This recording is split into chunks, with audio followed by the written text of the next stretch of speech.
سی T D اور security اداروں کی پنجگور میں بڑی کارروائی، دہشت گرد ساجد گرفتار، بھاری اسلحہ برآمد کر لیا گیا۔ D I G C T D Balochistan کے مطابق دہشت گرد یونیورسٹی آف تربت میں پڑھاتا رہا، بی ایل ایف اور بی ایل اے کے ساتھ رابطے میں بھی رہا۔ سی ٹی ڈی نے ساجد کے علاوہ بھی 3 نوجوان گرفتار کیے، تمام بچوں کی ذہن سازی کی گئی اور اس طرف لایا گیا۔ ساجد احمد کی بھابھی بھی بی وائی سی سے منسلک ہے۔ کم عمر بچوں پر منحصر نیٹ ورک چلایا جا رہا ہے۔ ایڈیشنل چیف سیکرٹری داخلہ کا کہنا ہے کہ 100 سے زائد ایسے لوگ ہیں جو بیرون ملک بیٹھ کر پاکستان کے خلاف سازشیں کر رہے ہیں۔ پروپیگنڈا کرنے والوں کی لسٹیں بن چکی ہیں۔ صوبے کا ریڈ نوٹس سیل سرگرم ہو چکا ہے، بہت جلد کارروائی ہوتی ہوئی نظر آئے گی۔ پنجگور میں ایک ہمارا آپریشن ہوا جس میں ایک شخص پکڑا گیا جس کا نام ساجد ہے، ساجد احمد۔ ہی از resident of Turbat, Islamic university اسلام آباد سے۔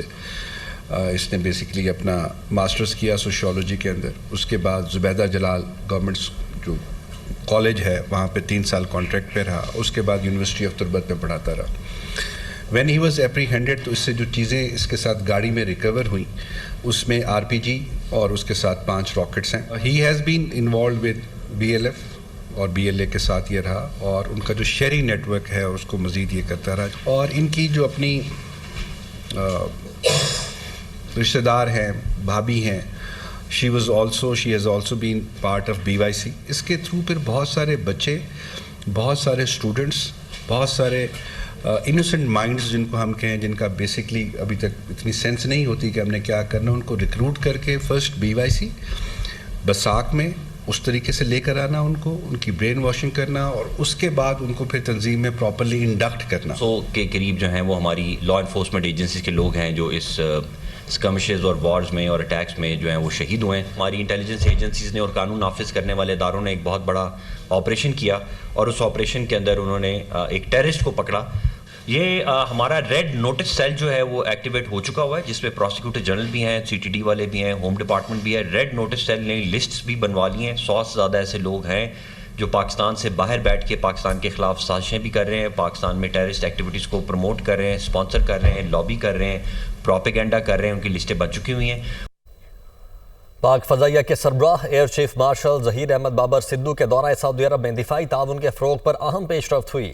پاک فضائیہ کے سربراہ کی اعلیٰ سعودی عسکری قیادت سے ملاقاتوں میں مشترکہ تربیت اور آپریشنل تعاون بڑھانے پر اتفاق کیا گیا۔ پاک فضائیہ کے سربراہ air chief marshal Zaheer Ahmed Babar Sidhu کا سعودی عرب کا سرکاری دورہ۔ سعودی فضائیہ کے commander lieutenant general Turki bin Bandar bin Abdulaziz اور chief of general staff general Fayyad bin Hamid Alruwaili سے ملاقاتیں۔ 2 طرفہ دفاعی تعاون، علاقائی سیکیورٹی صورتحال اور عسکری اشتراک کے امکانات پر تفصیلی تبادلہ خیال۔ آئی ایس پی آر کے مطابق ملاقاتوں کے دوران دونوں فریقین نے موجودہ دفاعی تعاون پر اطمینان کا اظہار کرتے ہوئے مشترکہ تربیت، آپریشنل تعاون اور پیشہ ورانہ مہارتوں کے تبادلے کو مزید فروغ دینے پر اتفاق کیا۔ ایئر چیف مارشل نے پاکستان اور سعودی عرب کے تاریخی اور برادرانہ تعلقات کو اجاگر کرتے ہوئے کہا کہ پاک فضائیہ ایک جدید ملٹی ڈومین فورس میں تبدیل ہو چکی ہے جو خلا، سائبر، الیکٹرانک وارفیئر اور مصنوعی ذہانت کی صلاحیتوں کے امتزاج سے لیس ہے۔ سعودی عسکری قیادت نے پاک فضائیہ کی پیشہ ورانہ مہارت، آپریشنل برتری اور جنگی تیاری کو سراہتے ہوئے ملٹی ڈومین آپریشنز کی شعبے میں مشترکہ تربیت اور تعاون میں گہری دلچسپی کا اظہار کیا۔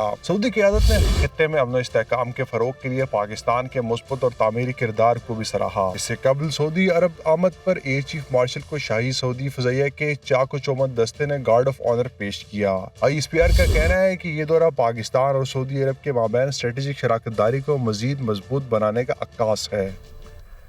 وزیر اعلیٰ پنجاب مریم نواز نے کہا ہے کہ مذہبی منافرت تقسیم کو روکنا تمام علماء اکرام کی ذمہ داری ہے۔ کچھ لوگوں نے احتجاج کے نام پر ریاست کو یرغمال بنایا، جلاؤ گھیراؤ، سڑکیں بند کرنے کو مذہب کا نام دیتے ہیں۔ فتنہ پھیلانے والوں نے املاک کو نقصان پہنچایا، قانون کے محافظوں کو بے گناہ شہید کیا گیا۔ ریاست پوری قوت سے مظلوم کو انصاف دلائے گی، فتنے کو پنپنے کی اجازت نہیں دی جائے گی۔ حکومت اور ائمہ اکرام میں آپسی تعلق مضبوط ہونا چاہیے۔ جو مذہبی منافرت ہے، جو تقسیم ہے، اس کو روکنا خدا کے واسطے یہ آپ سب کی ذمہ داری ہے، یہ علماء کرام کی ذمہ داری ہے۔ کئی لوگ مذہب کے نام پر، احتجاج کے نام پہ انہوں نے ریاست کو یرغمال بنایا۔ وہ قانون نافذ کرنے والے اداروں کے جوان